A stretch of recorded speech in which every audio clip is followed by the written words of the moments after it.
Welcome to ating custom vlog.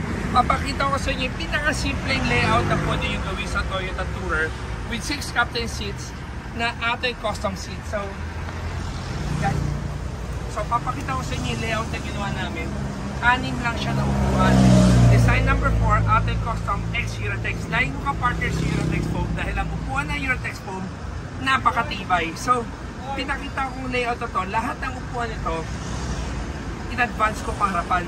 So, imagine mo, ito yung sagad na harapan, ang luwag pa. Tapos, pwede mo siyang i-swivel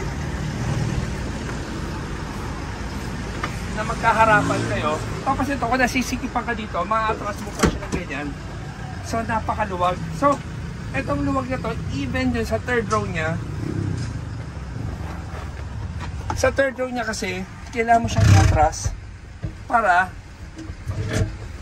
magkaroon ka rin ng komportableng legroom. So, pwede sa komportableng legroom, nakaka-recline ka rin ng tama. So, sobrang komportable siya. So, ito yung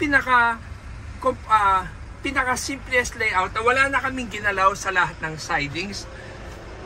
It's purely 6 captain seats and then pinalitan namin ng carpet. So, we have our pasadyang carpet. Yung carpet namin napakaganda. It's a waterproof carpet. Tapos nilagyan rin namin na buhok-buhok matting.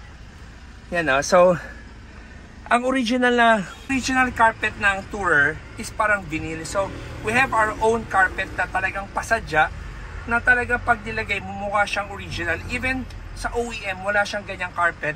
Talagang minake sure namin yung gawa namin as much as possible. Mukha talagang original. Tapos yung likod niya, sinukat talaga namin, magkakasya ang mga maleta. So, kailangan mo lang mag-giveaway kung sakaling gusto mong atras abante or matangkad o maliit, lahat naman siya adjustable yung ano niya, atras abante. Kaya this the most simplest setup na pwede namin ikabit ng one day lang. So guys, kung nagustuhan niyo ito, you can call our office at 3411-5858. So guys, thank you for watching and always remember, Jesus loves you and God bless.